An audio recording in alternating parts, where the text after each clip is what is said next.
Street Fighter 6 will soon be getting a Season 3 patch. The game's been out for 2 years and a lot of people are asking for big changes. Personally, I'm mostly happy with how Street Fighter 6 plays. I think the game is generally in a good spot. I believe that a lot of the frustration people have with the game is because it's so close to being something special and not because it's a bad game. Most of the biggest issues come down to a lack of stability. Here are 5 changes I'd like to see in Season 3. Number 1. Reduced damage. Damage in Street Fighter 6 is much higher than the previous games. Rounds can be over extremely fast. I believe this is caused by 2 things. Supers do way more damage than the older games, and Drive Rush enables long combos with lots of heavies. I think supers, especially level 3s, should do slightly less damage. I'd suggest around a 10% damage reduction. This would mean a level 3 would do 3600 damage instead of 4000 damage. In my opinion, a raw super doing 40% of your life is a bit much. I also think they should increase the scaling that Drive Rush adds to a combo. This would indirectly buff characters whose combos aren't built around Drive Rush extensions. Those characters will need some specific damage reductions on certain moves. Number 2. A bigger hurt box during Drive Rush. It's a horrible feeling when you try to check a Drive Rush and your move ends up whiffing. Reacting to Drive Rush is hard enough as it is without the chance of pressing a button too early. I don't think players should be punished for reacting too fast. This is a bit of a skill issue, but it's hard enough to check Drive Rush at most levels of play. I think this would be a nice quality of life change for most players without affecting the top level negatively. Number 3. Removing throw loops. This isn't a controversial decision at this point. Just about everyone wants to see them removed. There are 3 common suggestions that get discussed.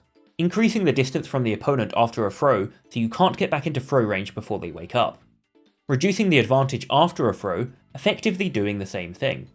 And adding throw invincible frames on wake up, similar to a game like Guilty Gear. I'm not a fan of the third option because I think it's a bit unintuitive. Either of the other 2 options are fine, there are pros and cons to both. The key is that other forms of Oki pressure are not affected too badly by this change. We want to remove throw loops, but we don't want to destroy corner pressure. Removing throw loops would make wake up perfect parry a stronger option. To counter that, I'm going to steal a suggestion from Broski. If you gave punish counter throws some extra advantage, you'd still be able to get a throw loop from a punish counter throw, but not a normal throw. Number 4. Increase the delay after a Drive Rush before you can block. Currently, when you Drive Rush there's a 15 frame window before you can attack, and a 22 frame window before you can block. This means that you can often do empty Drive Rush to cover space, or as a bait. Being able to block out of Drive Rush makes it a low risk option with a high reward. By increasing the window before you can block, it would force you to commit to an action which would make Drive Rush riskier. You could still use Drive Rush to bait the opponent, but you'd have to commit to a jab or a move that would halt your momentum. This would also shorten the distance the Drive Rush covered. This nerf would make Drive Rush less of a safe tool to cover space, and would force players to use other movement options when trying to get up close.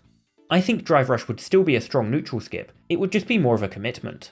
This would make mid-ranged play more emphasised, rather than players being able to skip it entirely with a Drive Rush. Number 5. Character balance changes to emphasise strengths and weaknesses. This last point isn't anything to do with making the game less volatile, it's just a personal preference of mine. In Street Fighter 6 we've seen a lot of top tier characters that have very few if any notable weaknesses. There are a lot of characters that can do everything well. Lots of characters do have notable strengths, but they often give up very little in exchange for that strength. On the flip side, there are lower tier characters who are saddled with poor defensive options or low damage as weaknesses without really having much to compensate. I think the lack of weaknesses of top tiers makes the cast of Street Fighter 6 homogeneous. When every character is so well rounded, they all begin to feel the same. In my opinion, if a character has a strength like access to a crouching medium kick Drive Rush or insane corner carry, they should have to give up something for that strength.